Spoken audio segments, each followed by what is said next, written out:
Hello, Danvers High School community. Mr. DeMauro here, wishing you a happy Thursday. I'm grateful to take this opportunity to have a face-to-face virtual interaction with you all.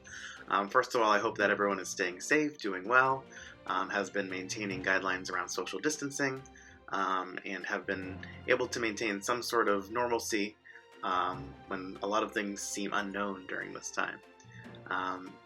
So I thought I'd take this opportunity, some of you may know my background is in science and in science education, to bring a few resources to you in case you're investigating a little further, more about viruses, outbreaks, and specifically how viruses may jump from animals to humans.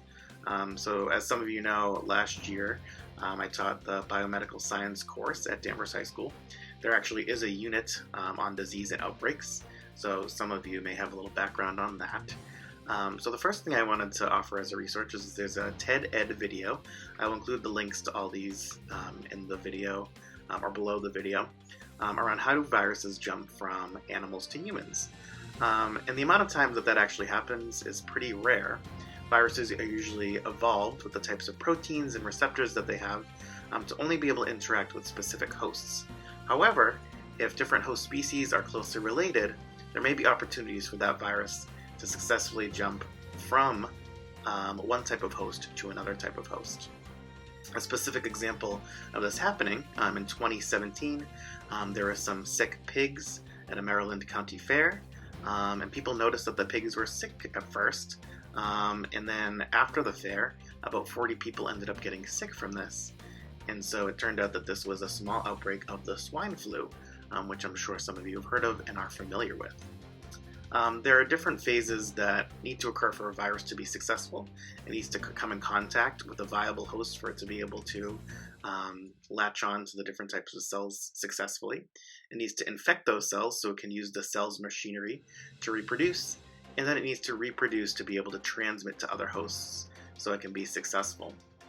So if you're interested in learning more about this, like I said, I'll include the link below to the short 5 to 6 minute TED Ed video.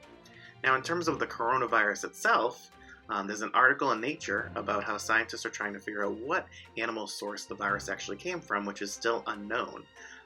One of the prime suspects is the animal called a pangolin, which I had actually not heard of until reading this article.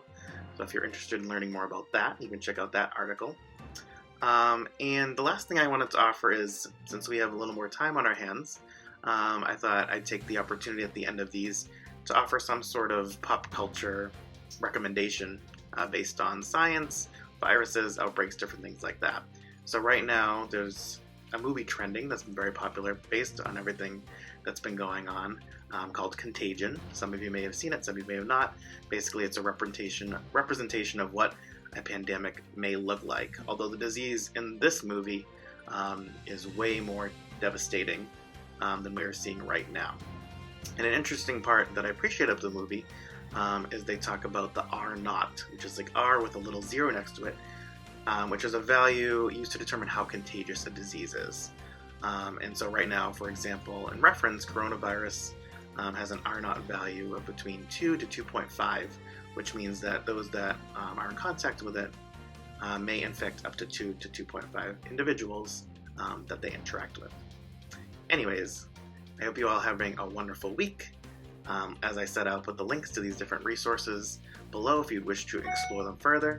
And I hope everyone has a great rest of your day. Thanks.